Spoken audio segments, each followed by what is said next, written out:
Hello students, welcome to our channel Rajendra Samrat academy.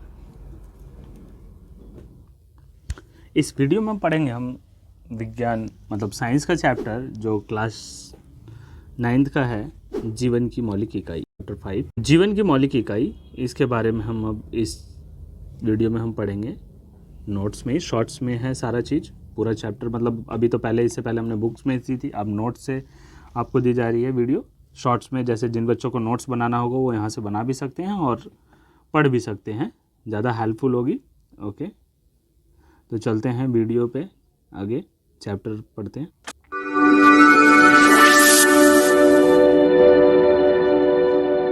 So let's start the chapter. कोशिका का परिचय। कोशिका का परिचय देखते हैं। तो कोशिका शरीर की संरचनात्मक एवं क्रियात्मक इकाई को कोशिका कहते हैं। ठीक है ना, जो कोशिका हेडिंग है, शरीर की संरचनात्मक एवं क्रियात्मक इकाई को कोशिका कहते हैं। जैसे यह सभी जीवों की मूलभूत इकाई है। ऐसा कोई सभी जीव नहीं है जिसका स्ट्रक्चर मतलब जिसका निर्माण बिना कोशिका के हुआ हो। सभी सजीव कोशिका से बने हैं। जैसे एक भवन को बनाने के लिए ईंट संरचनात्मक इकाई का काम करता है, उसी प्रकार किसी भी सजीव के शरीर के निर्माण भी एक कोशिका को जोड़कर होता है। जैसा कि अगर हम कोई घर बनाते हैं, एक दीवार बनाते हैं, तो सबसे पहले क्या करते हैं, एक एक ईंट रख के उसका हम निर्माण करते हैं ना। तो अब देखो, यहाँ पे देखते जाओ धीरे धीरे, दीवार ऐसे ही लगभग स्ट्रक्चर होता है दीवार का। अब ये एक एक ईंट करके इससे बनी है। शरीर का निर्माण देखो, पहले कोशिका होती है। अब जैसे कई ईंटें इकट्ठा होकर क्या करती हैं, एक दीवार बनाती हैं। तो कोशिकाएं जब इकट्ठा होकर हो जाती हैं तो क्या बनता है, उत्तक बनता है। उत्तक का निर्माण करती हैं। तो जैसे दीवार बन गई तो वैसे उत्तक बन गया। और उत्तक इकट्ठा होकर क्या करते हैं, ऑर्गन, शरीर का निर्माण करते हैं। जब कई दीवारें इकट्ठा हो जाती है तो एक घर का निर्माण होता है। तो ऑर्गन जब बन जाते हैं इकट्ठा होकर तो क्या होता है, शरीर तंत्र बन जाता है, बॉडी सिस्टम। और इसी से बनता है शरीर। एक इंसान के शरीर बनाने के लिए सबसे पहले उसे किसकी ज़रूरत होती है, कोशिका की। कोशिका के बाद उत्तक, उत्तक से अंग, अंग बनते हैं, अंग से फिर शरीर के तंत्र बनते हैं और फिर शरीर का निर्माण होता है। इसका एक संरचनात्मक इकाई है, हमारे शरीर को आकार प्रदान करता है, इसीलिए यह शरीर की संरचनात्मक इकाई है। संरचना मतलब किसी का स्ट्रक्चर तैयार करना। तो कोशिका से ही हमारे शरीर का निर्माण होता है। संरचनात्मक इकाई इसीलिए उसे कहा जाता है, आकार प्रदान करता है। कोशिका का एक क्रियात्मक इकाई है। कह रहे कोशिका एक क्रियात्मक इकाई है। तो शरीर के सभी कार्य कोशिकीय स्तर पर होते हैं, इसलिए यह शरीर का क्रियात्मक इकाई, शरीर की क्रियात्मक इकाई है। कोशिका जो शरीर की इसीलिए क्रियात्मक इकाई कही जाती है। कोशिका की खोज, कोशिका का सबसे पहले पता है, जो कोशिका की खोज जो थी सबसे पहले रॉबर्ट हुक ने 1665 में किया था। ठीक यह पता लगाया था।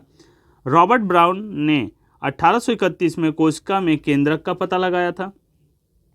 बट जो रॉबर्ट हुक थे, जो 1665 में इन्होंने पता लगाया था, ये मृत कोशिका थी।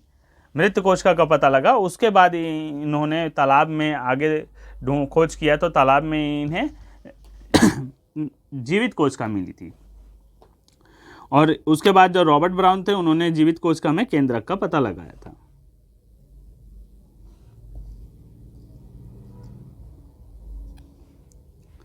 कोशिका का सिद्धांत क्या है, सभी पौधे तथा जंतु कोशिकाओं से बने होते हैं और वे जीवन की मूलभूत इकाई है। सभी कोशिकाएं पूर्ववर्ती कोशिकाओं से बनी होती है। इस सिद्धांत को सर्वप्रथम दो जीव वैज्ञानिक एम स्लीडन 1833 तथा टी स्वान 1839 ने बताया था। ये दो साइंटिस्ट हैं जिन्होंने इसका एक्सप्लेन किया था, इसकी चर्चा की थी। अब जैसे कह रहा है कि मतलब यहाँ पे सभी कोशिकाएं अपनी पूर्ववर्ती कोशिका से बनी होती हैं। अब जैसे अमीबा देखा है, अब ये कोई नई सेल का निर्माण करती है तो वहाँ पे ये क्या करती है, इस तरह से अपने आप को धीरे धीरे अलग करने लग जाती है। ठीक, केंद्रक इसका 2 हो जाता है, फिर उसके बाद ये सेंटर से अलग हो जाती है। और ये 2 हो जाता है। तो ये अपनी पूर्ववर्ती कोशिका से थी। जैसे अगर एक बच्चा है तो वो अपने माता पिता से, माता पिता अपने माता पिता से, ऐसे करके वो। अगली हेडिंग है कोशिकीय आधार पर जीवों के प्रकार। कोशिका के आधार पर जीव कितने प्रकार के होते हैं? तो 2 प्रकार के होते हैं, एक कोशिकीय सिंगल सेलुलर और मल्टी सेलुलर।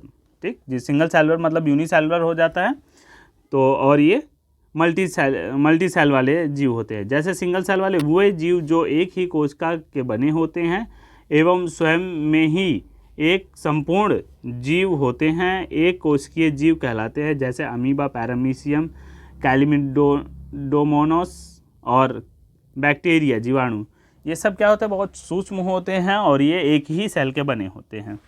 अगर सिंगल सेल का बहुत बड़ा एग्जाम्पल लिया जाए तो अंडा है। ठीक, सिंगल सेल का बना हुआ है, जिसको हम अपनी मतलब बिना माइक्रोस्कोप की सहायता से आसानी से हम हाथों से देख सकते हैं, रख के हाथों में अपने रख के देख सकते हैं। बहुकोशिकीय जीव वे जीव जिनमें अनेक कोशिकाएं समाहित होकर विभिन्न कार्य को संपन्न करने हेतु विभिन्न अंगों का निर्माण करती हैं, बहुकोशिकीय जीव कहलाती हैं। जैसे किसी चीज़ का भी निर्माण करने के लिए इन्हें सेल से टिश्यू बनाना पड़ता है, फिर उसके बाद निर्माण होता है, तो ये बहुकोशिकीय जीव होते हैं। जैसे कि फंजाई, पादप, मनुष्य एवं अन्य जंतु हैं, ये सब बहुकोशिकीय जीव में आते हैं। प्रत्येक बहुकोशिकीय जीव एक कोशिकीय जीवों से ही विकसित हुआ है। कोशिकीय जीव विभाजित होकर अपनी जैसी कोशिका बनाती है। इसी प्रकार सभी कोशिकाएं अपनी पूर्ववर्ती कोशिकाओं से उत्पन्न होती हैं। बहुकोशिकीय जीवों में श्रम विभाजन होता है तथा शरीर के विभिन्न अंग में कार्य करने के लिए विभिन्न एक विशिष्ट कोशिकाएं होती हैं। कह रहा सभी शरीर के अंगों में काम करने के लिए इनकी सबकी अलग अलग कोशिकाएं होती है, विशिष्ट कोशिका होती है। कोशिकाओं की आकृति तथा आकार उनके विशिष्ट कार्यों के अनुरूप होता है। उनकी आकृति और उनका आकार उनके काम के हिसाब से होता है, जैसा उनका काम होता है उसी हिसाब से। जैसे कुछ कोशिकाएं अपनी आकार बदलती रहती हैं, जैसे अमीबा। कुछ जीवों में कोशिका का आकार स्थिर होता है, स्थिर रहता है, जैसे कि तंत्रिका कोशिकाएं, इनका आकार स्थिर रहता है, ये बढ़ती घटती नहीं है। मानव शरीर में पाए जाने वाले कुछ कोशिकाओं के नाम तंत्रिका कोशिका, रुधिर कोशिका और वसा कोशिका, मतलब नर्व सेल, ब्लड सेल और फैट सेल। अस्थि कोशिका, बोन सेल, चिकनी पेशीय कोशिका, मस्कुलर सेल, जनन कोशिका, रिप्रोडक्टिव सेल, शुक्राणु, स्पर्म, अंडाणु, ओवम। अगली हेडिंग पादप कोशिका।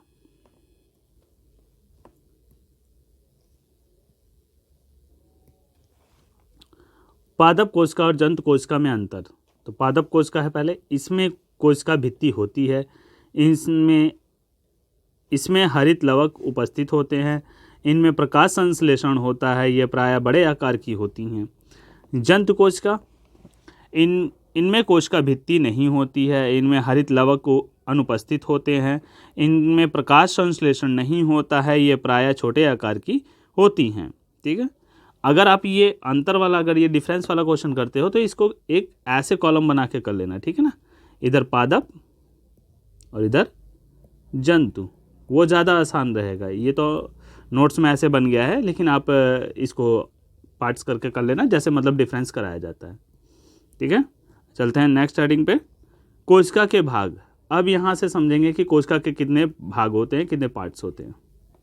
तो यहाँ आप देख सकते हैं सेल स्ट्रक्चर है ये, ठीक है ना, पूरा सेल में देखो न्यूक्लियस है, क्रोमेटिन है, राइबोसोम है, न्यूक्लियर मेम्ब्रेन है, साइटोप्लाज्म है, सेल मेम्ब्रेन है, ठीक है, माइटोकॉन्ड्रिया, ये रहा माइटोकॉन्ड्रिया जिसको बिजली घर कहा जाता है, लाइजोसोम है, माइक्रोट्यूब्स वगैरह, ये ग्लॉजी उपकरण है, SER है, ये SER, इसके बारे में हम आगे पढ़ेंगे। ठीक, तो इस प्रकार से इसका चित्र है। चलते हैं हम चैप्टर पे। कोशिका के भाग। प्लाज्मा झिल्ली, जिसमें इसमें आता है, जैसा अभी हमने डायग्राम में देखा, प्लाज्मा झिल्ली होती है, या कोशिका की सबसे बाहरी परत होती है जो कोशिका के घटकों को बाहरी पर्यावरण से अलग करती है। प्लाज्मा झिल्ली लचीली होती है और कार्बनिक अणुओं जैसे कि लिपिड तथा प्रोटीन के 2 परतों से बनी होती है। कोशिका झिल्ली का लचीलापन, कह रहे हैं जो कोशिका झिल्ली में जो लचीलापन होता है, जैसे हमने अभी ये पढ़ा कि लचीलापन होता है, तो कैसे होता है। कोशिका झिल्ली का लचीलापन एक कोशिकीय जीव जैसे कि अमीबा को अपने बाह्य पर्यावरण से अपना भोजन या अन्य पदार्थ ग्रहण करने में सहायता करता है। इसी लचीलापन के कारण अमीबा अपना आकार बदलता है और खाद्य पदार्थ को कूट पाद के मतलब उसको निगल जाता है, तोड़ ताड़ के मतलब डाइजेस्ट करके। अमीबा या अन्य एक कोशिकीय जीवों में भोजन ग्रहण करने की इसी प्रक्रिया को एंडोसाइटोसिस अथवा फैगोसाइटोसिस कहते हैं। अमीबा का जो ये भोजन प्रक्रिया, डाइजेस्ट करने की प्रक्रिया है, इसको एंडोसाइटोसिस या फैगोसाइटोसिस कहते हैं। अब इसके कार्य क्या हैं? यह कोशिका द्रव को बाहरी पर्यावरण से अलग करता है। यह कोशिका की बाहरी तत्वों की से रक्षा करता है। अब जैसे जो ये बाहर से अगर कोई अनवांटेड चीज़ इसमें आता है तो उसको आने से रोकता है। कुछ चुने हुए पदार्थों पर कोशिका के अंदर या बाहर आने जाने की प्रक्रिया प्लाज्मा झिल्ली के द्वारा ही होती है, जबकि अन्य पदार्थों की गति रोकती है, आगे नहीं जाने देती। विसरण एवं प्रासरण की प्रक्रिया इसी झिल्ली द्वारा होती है। विसरण और प्रासरण, जिसके बारे में आपने पहले भी पढ़ा है, ठीक है, नहीं तो समझा दिया जाएगा आपको। विसरण प्रासरण मतलब वही कम से ज़्यादा से कम की तरफ चलने वाले को कहा जाता है। हमारी नेक्स्ट हेडिंग है प्लाज्मा झिल्ली वर्णात्मक परागमय झिल्ली होती है।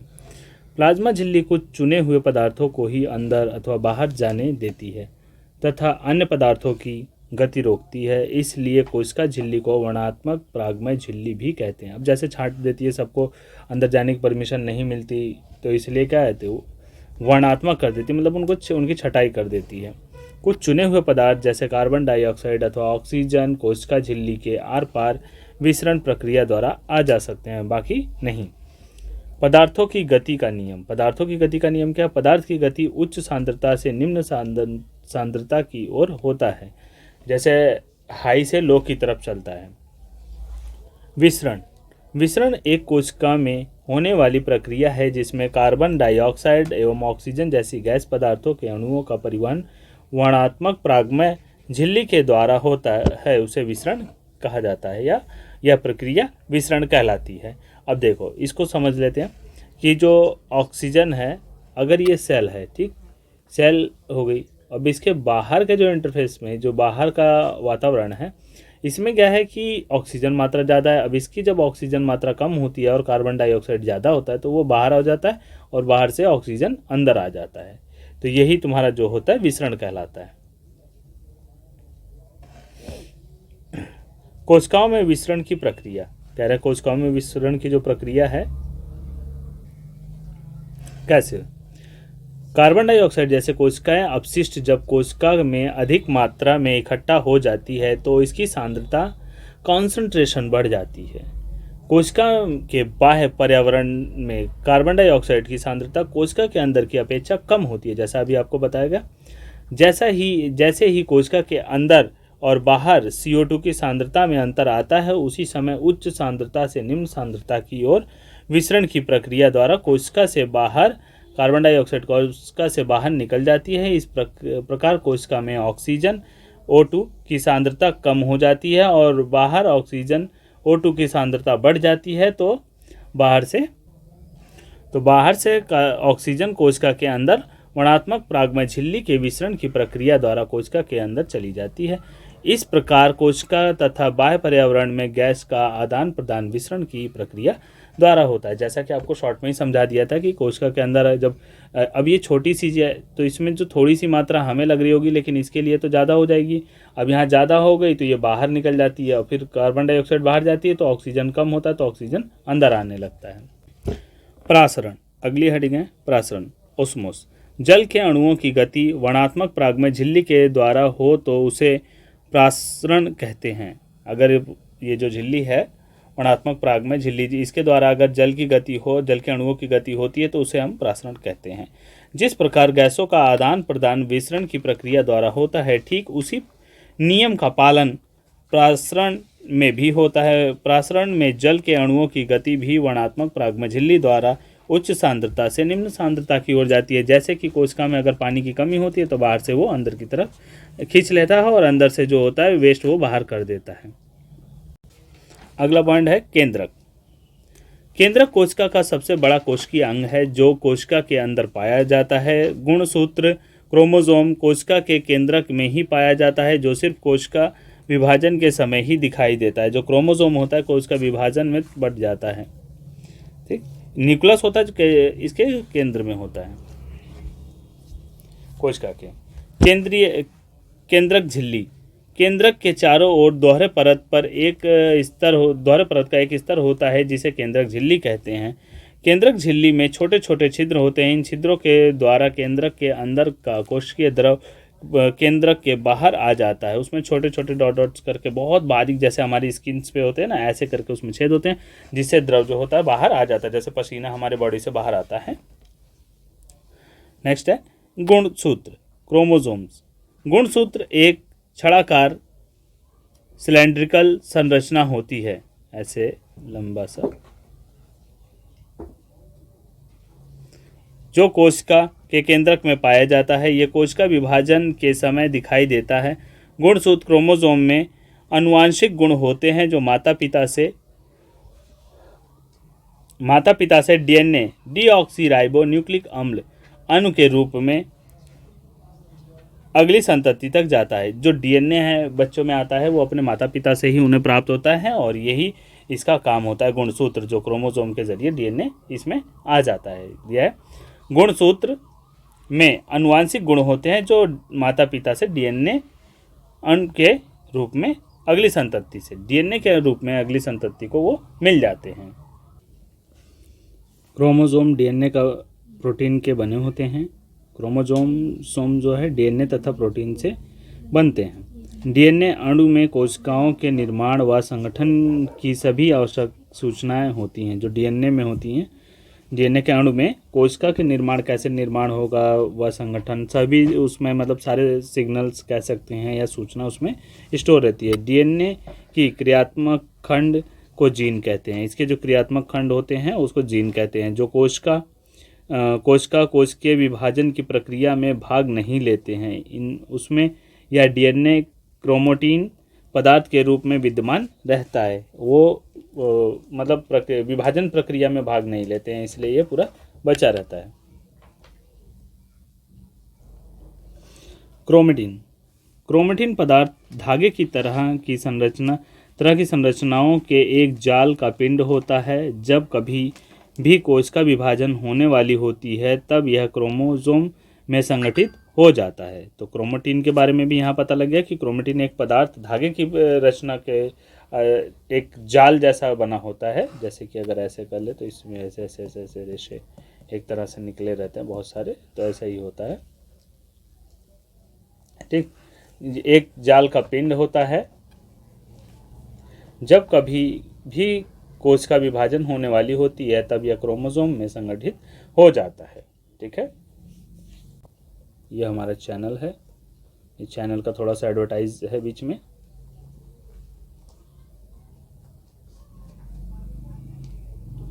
राजेंद्र सम्राट डायमेशन। आगे चलते हैं नेक्स्ट टॉपिक पे।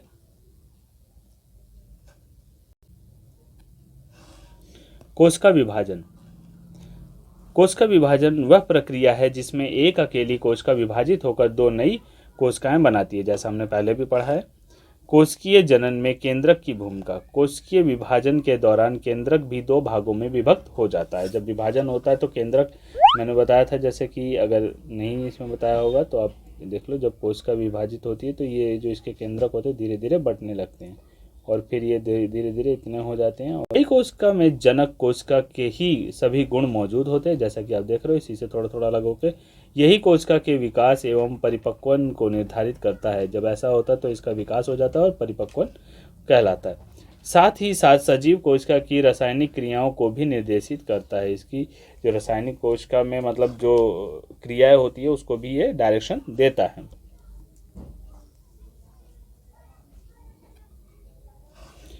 बैक्टीरिया जैसे कुछ जीवों में केंद्रक झिल्ली नहीं होती है। बैक्टीरिया जैसे जीवों में केंद्रक झिल्ली नहीं होती है, अतः कोशिका का केंद्रीय क्षेत्र बहुत कम स्पष्ट होता है। जैसे जिसमें केंद्रक झिल्ली नहीं होती, ठीक है, तो वो स्पष्ट नहीं होता, उतना ज़्यादा हल्का दिखता है। ऐसे अस्पष्ट केंद्रक क्षेत्र में केवल क्रोमैटिन पदार्थ होता है। जिसमें मतलब झिल्ली नहीं होती, केंद्रक झिल्ली नहीं होती, उसमें क्रोमेटिन पदार्थ केवल होता है। ऐसे क्षेत्र को केंद्रकाय कहते हैं। जिसमें कोशिका झिल्ली नहीं होती तो वो क्या होता है, केंद्रकाय होते हैं, जिसमें क्रोमेटिन पाया जाता है। नंबर 1 ए में देखो, अब ये होता है 2 भागों में, जिसमें झिल्ली होती है, जिसमें नहीं होती है, उनको कैसे। प्रोकैरियोटिक, ऐसे जीव जिनकी कोशिकाओं में केंद्रक झिल्ली नहीं होती है उन्हें प्रोकैरियोटिक जीव कहते हैं। जैसे बैक्टीरिया, प्रो मतलब पहले, झिल्ली से पहले अगर समझ लेते हो तो वो प्रो हो गया, ठीक। यूकैरियोटिक उसके साथ साथ, यूकैरियोटिक जीव, ऐसे जीव जिनकी कोशिकाओं में केंद्रक झिल्ली होती है उन्हें यूकैरियोटिक झिल्ली कहते हैं। जैसे सभी बहुकोशिकीय जीव, जितने बहुकोशिकीय जीव हैं उनकी केंद्रक में क्या होती है, झिल्ली होती है। प्रो मतलब पहले हो गया, ठीक। जैसे प्री हो जाता है, ठीक। ये अपने समझने के लिए है, अगर बाकी आप जैसे याद कर सकते हो वैसे इसे याद कर लेना। प्रोकैरियोटिक कोशिका, जिन कोशिकाओं में केंद्रक झिल्ली नहीं होती उन्हें हम प्रोकैरियोटिक कोशिका कहते हैं।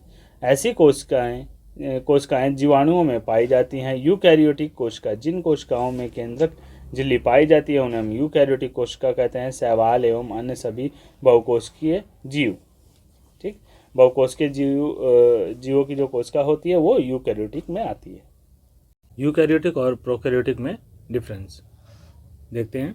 आकार में इसके 0 से 1 से लेकर 10 UM और 10 UM से लेकर 100 UM तक इसका आयतन होता है। आनुवांशिक पदार्थ, वृत्ताकार DNA, कोई रेखीय DNA नहीं, कह रहे वृत्ताकार DNA या कोई रेखीय DNA नहीं, DNA से संबंधित हिस्टोन नहीं होते हैं, केंद्रक के रूप में होते हैं। ये केंद्रक के रूप में होते हैं, केंद्रक झिल्ली नहीं होती, इसमें हिस्टोन होते हैं जिनमें DNA अणु लिपटे रहते हैं। गुणसूत्र रेखीय एवं सुस्पष्ट और केंद्रक झिल्ली होती है, इसमें झिल्ली नहीं होती है। इसमें केंद्रीय पदार्थ की स्थिति के कोशिका द्रव में DNA होता है, सुस्पष्ट केंद्र के अंदर DNA होता है। इसमें द्रव में जब उसमें झिल्ली नहीं होती तो फिर द्रव में ही जाएगा। कोई झिल्लीबद्ध कोशिकांग नहीं होते हैं। माइटोकॉन्ड्रिया, गोल्गी उपकरण, लाइसोसोम कोशिका में विद्यमान होते हैं। सदा कोशिका भित्ति इसमें हमेशा रहती है। इसमें पेडिडोग्लाइकेन, ठीक, जंतुओं में इसमें होती है और इसमें जंतुओं में होती ही नहीं, या पादपों व कवकों में सेलुलोज काइटिन की बनी होती है। इसमें सेलुलोज होता है, जंतु और पादपों में पाया जाता है। मीजोसोमो माइटोकॉन्ड्रिया द्वारा श्वसन होता है। इसमें मीजोसोमो द्वारा श्वसन होता है। जनन अधिकतर अलैंगिक, उदाहरणतः बैक्टीरिया, साइनोबैक्टीरिया, नीली हरित शैवाल जिसको कहते हैं। अलैंगिक व लैंगिक, उदाहरणतः प्रोटोकिस्टा, कवक पादप प्राणी होते हैं इसमें, ठीक। चलते हैं आगे नेक्स्ट हेडिंग पे। कोशिका द्रव, साइटोप्लाज्म, कोशिका का वह बड़ा क्षेत्र जो कोशिका झिल्ली में घिरा रहता है तथा एक विशेष प्रकार के तरल पदार्थ से भरा रहता है, कोशिका द्रव कहलाता है। कह रहे जो कोशिका द्रव होता है वह बड़ा क्षेत्र जो कोशिका झिल्ली से घिरा होता है, कोशिका झिल्ली से जब वो घिरा होता है तथा एक विशेष प्रकार के तरल पदार्थ से भरा होता है, जिसे हम कोशिका द्रव कहते हैं। कोशिका के इसी भाग में अंगक, ऑर्गेनल्स पाए जाते हैं। कोशिका अंगक जो होते हैं इसी में पाए जाते हैं, छोटे छोटे उंगली की तरह होते हैं। कोशिका अंगक, प्रत्येक कोशिका के जीव द्रव में अनेक छोटे छोटे कोशिका के विशिष्ट घटक पाए जाते हैं जो कोशिका के लिए विशिष्ट कार्य करते हैं। इन्हें ही कोशिका अंगक अर्थात कोशिका अंगक कहते हैं। जैसे माइटोकॉन्ड्रिया, गोल्गी उपकरण, तारक केंद्र, लाइसोसोम, राइबोसोम तथा रिक्तिका आदि, ये सभी कोशिका अंगक हैं। जीव द्रव कौन से होता है? कोशिका द्रव तथा केंद्रक दोनों को मिलाकर जीव द्रव कहते हैं। कोशिका द्रव और जीव केंद्रक दोनों को मिलाकर जीव द्रव कहा जाता है। सभी कोशिका अंगक कोशिका के जीव द्रव में पाए जाते हैं। कोशिका के जितने भी अंगक होते हैं उसमें ही पाए जाते हैं। कोशिका अंगकों के कार्य, ठीक, नए पदार्थों का निर्माण करना, पदार्थों का निकासन करना, कोशिका के लिए ऊर्जा संचित करना, ये 3 कार्य इनका होता है कोशिकांगों का। नए पदार्थ बनाते रहते हैं, नए पदार्थ हमेशा बनाते हैं, पदार्थों का निकासन जो मतलब वेस्ट हो जाते हैं तो उनको एग्जिट करते हैं, और कोशिका के लिए ऊर्जा संचित करना, उसको एनर्जी देने के लिए ये भी यही काम करते हैं। उसकी अलग अलग कार्य करने वाले सभी कोशिकाओं में, चाहे वे कोई भी कोशिका क्यों ना हो, कोशिका अंगक एक ही प्रकार के होते हैं। अलग अलग कार्य करने वाले किसी भी कोशिका में क्या होता है, वो कोशिका अंगक एक ही प्रकार के होते हैं। अगली हेडिंग है झिल्ली की उपयोगिता, सार्थकता या उपयोगिता, कुछ भी पूछ सकता है तो उसमें बताते हैं। वायरस में किसी भी प्रकार की झिल्ली नहीं होती है, इसलिए इसमें जीवों के गुण तब तक लक्षित नहीं होते जब तक कि वह किसी सजीव के शरीर में प्रविष्ट करके कोशिका की मशीनरी का उपयोग कर अपना बहुगुणन नहीं कर लेता। जैसे वायरस होते हैं ना, बड़े कुछ ऐसे वायरस होते हैं जब तक कि मतलब वो रहेंगे तो मृत हैं कैसे, उनका कोई फर्क नहीं पड़ता। लेकिन जब किसी अदर बॉडी पे ये इंजेक्ट कर जाते हैं, अंदर जाते हैं, तो उससे रिएक्ट करके फिर ये असर दिखाना शुरू करते हैं, जैसे HIV वगैरह होता है। अब आते हैं उपापचय क्रिया क्या होती है। सांद्रता के आधार पर विलयन का प्रकार, विलयन के सांद्रता के आधार पर विलयन के प्रकार को बता रहे हैं इसमें। अल्प प्रासरणी दाब विलयन, हाइपोटोनिक सॉल्यूशन, यदि कोशिका को तनु डिलीट, ये तनु जो होता है डिलीट होता है जैसे लिक्विड तौर पे, विलयन वाले माध्यम अर्थात जल में शक्कर अर्थात नमक की मात्रा कम और जल की मात्रा ज़्यादा है में रखा गया है तो जल प्रासरण विधि द्वारा कोशिका के अंदर चला जाएगा। ऐसे विलयन को अल्प प्रासरण दाबीय विलयन कहते हैं। जैसे इसमें समझा रहा ना कि शक्कर और नमक की मात्रा कम, ठीक, और पानी की मात्रा ज़्यादा है तो अल्प दाबीय, इस पर प्रेशर नहीं लगेगा क्योंकि लिक्विड फॉर्म में है, और यही अगर उल्टा हो जाता तो ज़्यादा, और इसके परिणाम स्वरूप कोशिका फूलने लगेगी। जब ये पानी उसके अंदर जाता है तो कोशिका फूलने लगती है। जैसा कि अगर आप जब नहा लेते हो, नहाने के बाद क्या होता है, कोशिका में जब जल चला जाता है तो चेहरा खिला खिला, स्किन खिली खिली सी लगने लगती है।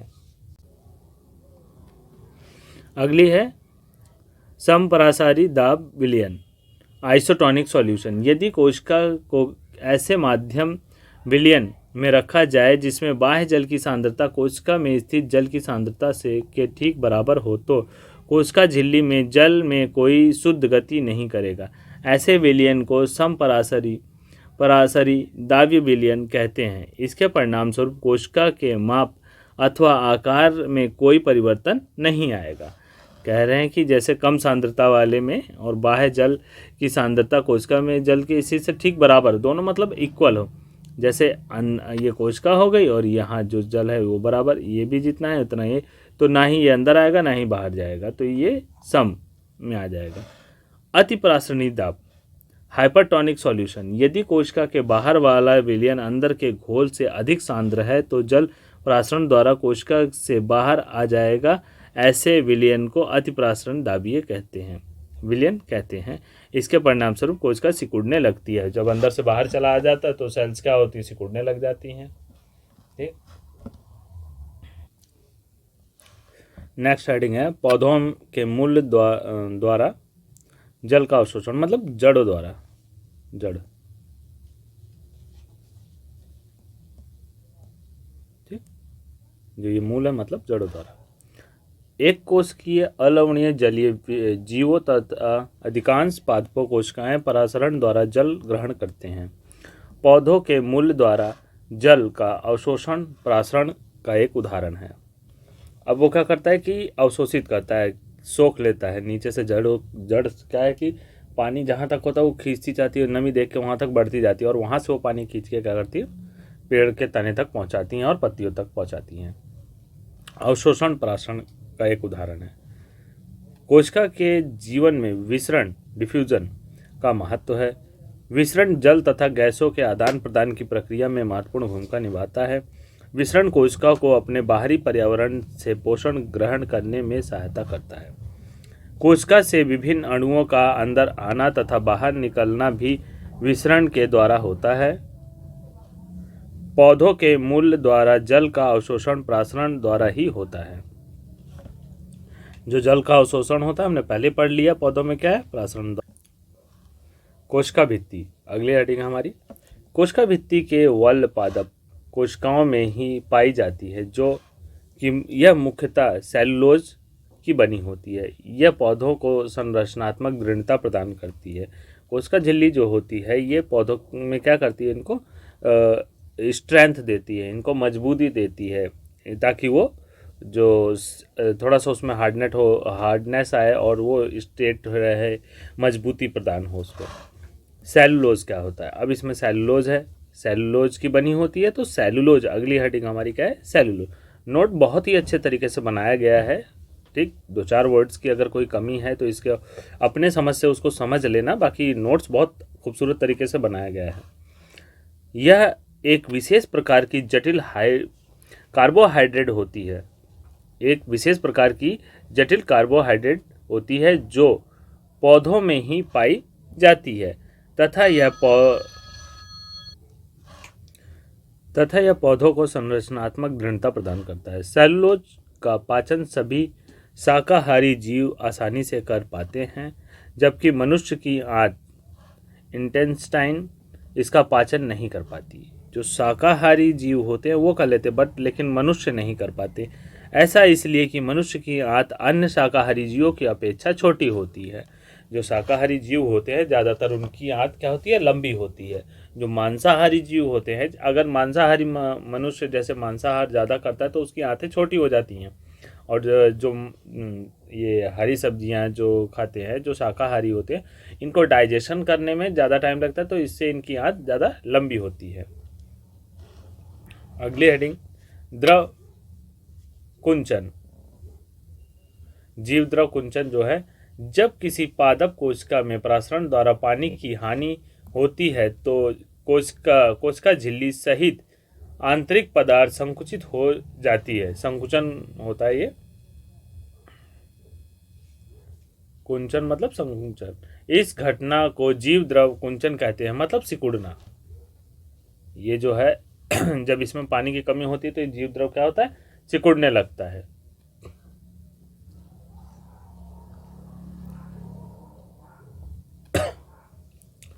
पादप कोशिकाएं परिवर्तनीय माध्यम को जंतु कोशिका की अपेक्षा आसानी से सहन कर सकती है। जो पादप कोशिका है वो परिवर्तनीय माध्यम को जंतु कोशिका की अपेक्षा बहुत आसानी से सहन कर सकती है।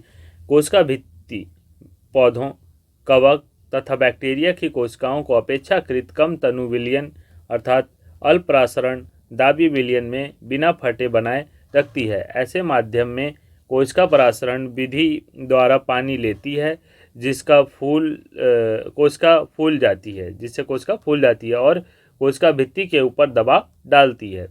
ये फूल जाती है और उसके बाद कोशिका भित्ति के ऊपर क्या करती है, दबाव डालती है। कोशिका भित्ति भी फूली हुई कोशिका के प्रति समान रूप से दबाव डालती है। अब ये एक दूसरे पे प्रेशर देने लगते हैं। कोशिका भित्ति के कारण पादप कोशिकाएं परिवर्तनीय माध्यम को जंतु कोशिकाओं की अपेक्षा आसानी से सहन कर सकती है, और ये दोनों ही जो दबाव बदलाव होते हैं उसको आसानी से सहन कर लेती हैं। उपापाच्यीय क्रिया, मेटाबॉलिज्म।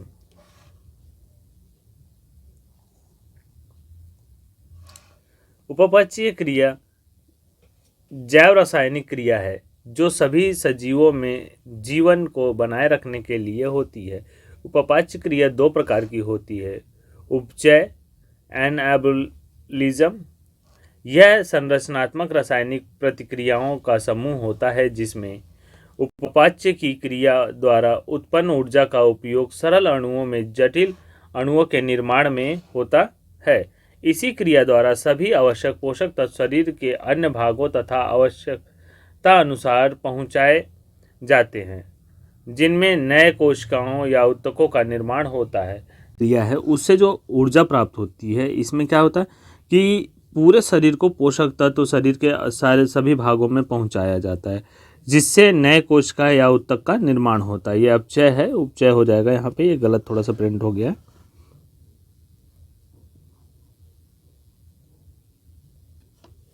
अपचय कैटाबॉलिज्म, इस प्रक्रिया में जटिल कार्बनिक पदार्थों का विघटन होकर सरल अणुओं का निर्माण होता है तथा कोशिकीय श्वसन के दौरान ऊर्जा का निर्माण होता है।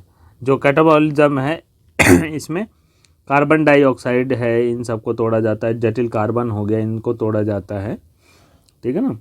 और श्वसन क्रिया के दौरान इसमें क्या एनर्जी बनती है।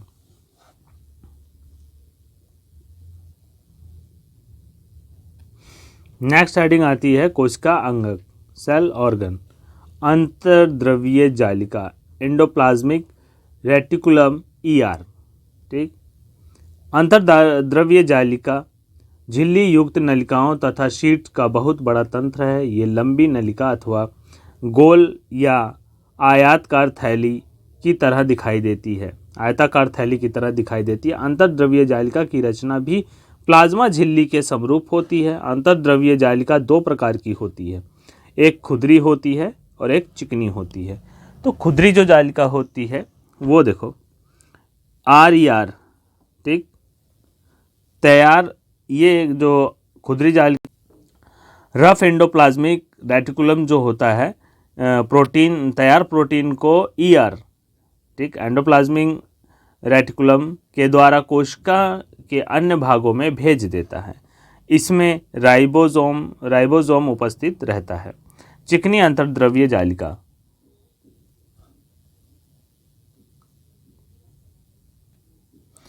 इसके अंतर्गत वसा लिपिड अणुओं के बनने में सहायता करती है। इसमें राइबोसोम उपस्थित होता है।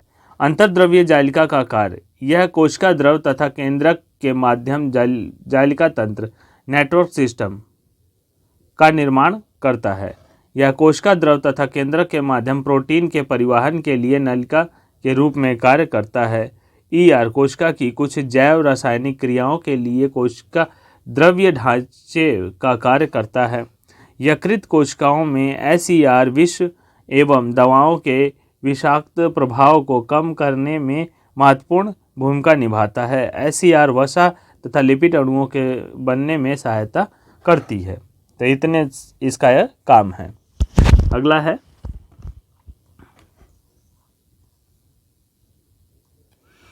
झिल्ली जीवात जनन।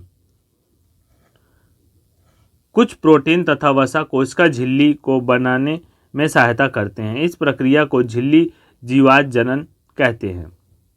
अगला है जो तुम्हारा मेन है, अगला टॉपिक जो ये गोल्जी उपकरण है या बॉडी गोल्जी उपकरण, ये ज़्यादा इम्पॉर्टेंट है। यह झिल्ली युक्त पुटिका है जो एक दूसरे के ऊपर समांतर रूप से सजी रहती हैं, जिन्हें हम कुंडिका कहते हैं। गोल्जी उपकरण के कार्य, यह ER की झिल्लियों से जुड़कर जटिल झिल्ली तंत्र के दूसरे भाग को बनाती है। ER में संश्लेषित पदार्थों के लिए पैकेजिंग कार्य करता है। गोल्जी उपकरण में सामान्य शर्करा से जटिल शर्करा बनाती है। इसके द्वारा लाइसोसोम को भी बनाया जाता है। तो इसका ये कार्य मेन चीज मतलब क्या करती है, सामान्य शर्करा से ये जटिल शर्करा बनाती है और लाइसोसोम को भी बनाती है। ब्लैक रिएक्शन कैमियो गोल्जी ने अकेले तंत्रिका तथा कोशिका संरचनाओं को अभिरंगित करने के लिए क्रांतिकारी विधि प्रदान की। इस विधि को ब्लैक रिएक्शन के नाम से जाना जाता है। इस विधि में उन्होंने सिल्वर नाइट्रेट के तनु घोल का उपयोग किया था और विशेषता यह कोशिकाओं के कोमल शाखाओं के प्रक्रियाओं का मार्ग पता लगाने में महत्वपूर्ण थी। इन्होंने जो नाइट्रेट का सिल्वर नाइट्रेट का घोल था उससे डाल के उसे वो उनके कार्य को पता लगा सकते हैं कि ये कितना कहाँ तक इनकी कोशिकाएं जो काम करती हैं, मार्ग कहाँ तक इनका। अगली हेडिंग है राइबोसोम। राइबोसोम कोशिका द्रव में मुक्त अवस्था में पाई जाने वाली गोल आकृति की संरचना होती है। ये कोशिका द्रव में मुक्त रूप से पाई जा सकती है अथवा अंतर्द्रव जालिका से जुड़ी हो सकती है। राइबोसोम को कोशिका का प्रोटीन फैक्ट्री भी कहा जाता है क्योंकि यह प्रोटीन बनाता है। राइबोसोम के कार्य, यह आरएनए का बनना होता है। यहाँ आरएनए बनता है राइबोन्यूक्लिक एसिड। आरएनए में क्या होता है, राइबोन्यूक्लिक एसिड होता है। ये इसकी फुल फॉर्म जरूर याद कर लेना।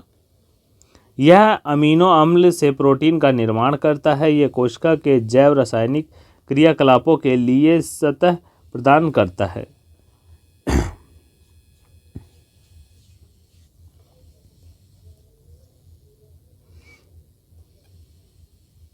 अगली हेडिंग है लाइसोसोम। लाइसोसोम कोशिका का अपशिष्ट निपटाने वाला तंत्र है। यह झिल्ली से घिरी हुई संरचना है। लाइसोसोम बाहरी पदार्थों के साथ साथ कोशिका अंगों के टूटे फूटे भागों को पाचित कर मतलब डाइजेस्ट करके साफ करता है। लाइसोसोम में बहुत शक्तिशाली पाचन क्रिया एंजाइम होते हैं जो सभी कार्बनिक पदार्थों को तोड़ सकने में सक्षम हैं। मतलब लाइसोसोम जो है कि इसके अंदर जो अगर सेल मर जाती है, डेड सेल हो जाती है, तो उनको ये डाइजेस्ट कर देता है। ठीक, इसीलिए इसे कहा जाता है आत्मघाती झिल्ली। लाइसोसोम एक आत्मघाती थैली है। क्यों कहा जाता है, क्वेश्चन बनता है। तो कोशिका चयापचय मेटाबॉलिज्म में व्यवधान के कारण जब कोशिकाएं क्षतिग्रस्त या मृत हो जाती हैं तो लाइसोसोम फट जाते हैं और इनके शक्तिशाली एंजाइम अपनी ही कोशिकाओं को पाचित कर देते हैं। इसलिए लाइसोसोम को आत्मघाती या थैली या सुसाइड बैग कहते हैं। लाइसोसोम का कार्य, यह कोशिका की अपशिष्टों को पाचित कर कोशिका को साफ करता है। इसके शक्तिशाली एंजाइम कोशिका अंगों के अलावा जीवाणु, भोजन एवं कृमिकों का पाचन करते हैं। यह मृत एवं क्षतिग्रस्त कोशिकाओं को हटाता है।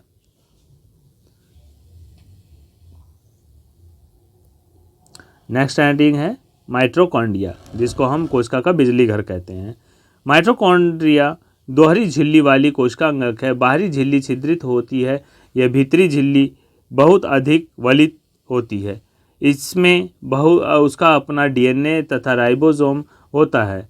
अतः माइटोकॉन्ड्रिया अपना कुछ प्रोटीन स्वयं बनाते हैं। इसलिए माइटोकॉन्ड्रिया अद्भुत अंगक है। ठीक है ना, ये अपना जो भी है वो खुद ही बनाती है, इसलिए अद्भुत अंग कहा जाता है इसे। देखिए, माइटोकॉन्ड्रिया कोशिका का बिजली घर है। जीवन के लिए आवश्यक विभिन्न रासायनिक क्रियाओं को करने के लिए माइटोकॉन्ड्रिया एटीपी एडिनोसिन ट्राइफास्फेट के रूप में ऊर्जा प्रदान करते हैं। एटीपी कोशिका की वह ऊर्जा है जिसका निर्माण एवं संचयन माइटोकॉन्ड्रिया में होता है। इस ऊर्जा का उपयोग एक रासायनिक यौगिकों को बनाने में तथा यांत्रिक कार्य करने के लिए शरीर अथवा कोशिका द्वारा होता है, जबकि एटीपी जैसे कोशिकीय ऊर्जा का निर्माण एवं संचयन माइटोकॉन्ड्रिया में होता है। इसलिए इसे कोशिका का बिजली घर कहते हैं। माइटोकॉन्ड्रिया में ही इसका क्या होता है, स्टोर होता है पावर, तो इसीलिए इसे क्या कहते हैं, ऊर्जा का स्टोर यही है, तो इसीलिए इसको बिजली घर कहते हैं।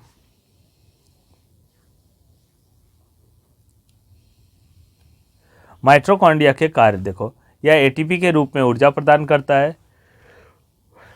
इसमें कोशिकीय श्वसन के लिए एंजाइम होते हैं। यह अपना कुछ प्रोटीन स्वयं बनाता है। कोशिकीय ऊर्जा का संचयन एवं निर्माण माइटोकॉन्ड्रिया के द्वारा ही होता है।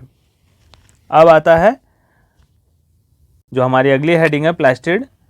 प्लास्टिड केवल पादप कोशिकाओं में स्थित होते हैं। पादप कोशिका जितनी होती है उसी में प्लास्टिड पाए जाते हैं। प्लास्टिड की भीतरी रचना में बहुत सी झिल्ली वाली परतें होती हैं जो स्ट्रोमा में स्थित होती हैं। प्लास्टिड बाह्य रचना में माइटोकॉन्ड्रिया की तरह होते हैं। माइटोकॉन्ड्रिया की तरह प्लास्टिड में भी अपना डीएनए तथा राइबोसोम होता है। तो ये इंपॉर्टेंट लाइन है। ठीक, इसमें क्या क्या होता है तो इसको आप लोग पढ़ के सुन के अच्छे से नोट्स बनाना। तब प्लास्टिड 3 प्रकार के होते हैं। क्रोमोप्लास्ट, रंगीन प्लास्टिड, इसमें क्लोरोफिल नहीं पाया जाता है तथा यह प्रकाश संश्लेषण में भाग नहीं लेता है। इसका प्रमुख कार्य पौधों को सुंदर बनाना है और मुख्यतः फलों एवं फूलों की पंखुड़ियों में पाया जाता है।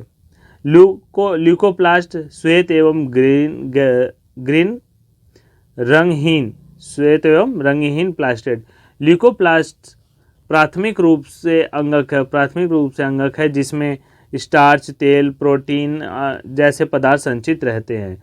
यह पौधों के जड़ एवं उन भागों में पाया जाता है जहां प्रकाश संश्लेषण की क्रिया नहीं होती है, क्योंकि इसमें हरा वर्णक क्लोरोफिल नहीं पाया जाता। उसमें क्लोरोफिल पाया जाता तो वो क्या होता, हरा होता, और प्रकाश संश्लेषण की क्रिया कर रहा होता, हरा होता। तो अगली हेडिंग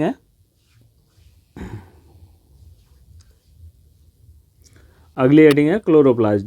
जिस प्लेस्टिड में क्लोरोफिल वर्णक पिगमेंट होता है उसे क्लोरोप्लास्ट कहते हैं। क्लोरोप्लास्ट में क्लोरोफिल के अतिरिक्त विभिन्न पीले अथवा नारंगी रंग के वर्णक भी होते हैं। यह प्रकाश संश्लेषण के लिए बहुत ही महत्वपूर्ण है।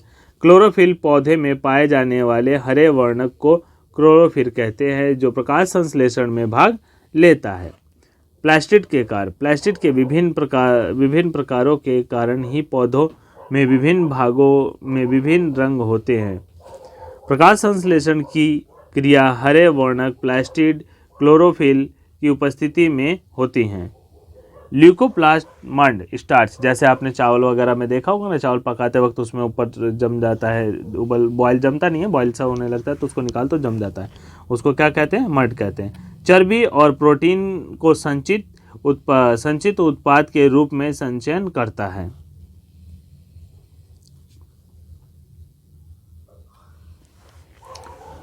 रसधानियाँ वैक्यूलर। रसधानियाँ ठोस अथवा तरल पदार्थों की संग्रहक थैली है। जंतु कोशिकाओं में रसधानियाँ छोटी होती हैं, जबकि पादप कोशिकाओं में रसधानियाँ बहुत बड़ी होती हैं। कुछ पौधों की कोशिकाओं की केंद्रीय रसधानी की माप कोशिका के आयतन का 50% से 90 तक होता है। पादप कोशिकाओं में रसधानी कोशिका द्रव से भरी रहती हैं, जो कोशिका को स्फीति एवं कठोरता प्रदान करती है। रसधानी के कार्य। ये कोशिकाओं को स्फीति एवं कठोरता प्रदान करती है, फुर्तीली और कठोर बनाती है। पौधों के लिए आवश्यक पदार्थ जैसे कि अमीनो अम्ल, शर्करा, विभिन्न कार्बनिक अम्ल तथा प्रोटीन आदि रसधानियों में ही संचित करता है। कुछ एक कोशिकीय जीवों में विशिष्ट रसधानियाँ अतिरिक्त जल एवं अपशिष्ट पदार्थों को शरीर से बाहर निकालने में सहायता करते हैं। कह रहे जो कुछ कोशिकीय जीव हैं, जीवों में विशिष्ट रसधानियाँ हैं जो अतिरिक्त जो जल होता है उसको बाहर निकालती है शरीर से, अपशिष्ट पदार्थ होता है तो उसको भी शरीर से बाहर निकाल देती हैं। इसी के साथ ये वीडियो समाप्त होती है, कंप्लीट होती है। ओके स्टूडेंट्स, ठीक, वीडियो को शेयर जितना हो सके ज़्यादा से ज़्यादा शेयर करें, अपने फ्रेंडों तक शेयर करें, वीडियो को लाइक करें, शेयर करें, जिससे हम और आगे आपके लिए वीडियो लाएं। ठीक, और कमेंट्स में अगर आपको कुछ भी पूछना है, कहना है तो वो कमेंट्स में आप कह सकते हैं, पूछ सकते हैं क्वेश्चन, हम उसका आंसर देने के लिए तैयार हैं। Okay, thank you students, bye.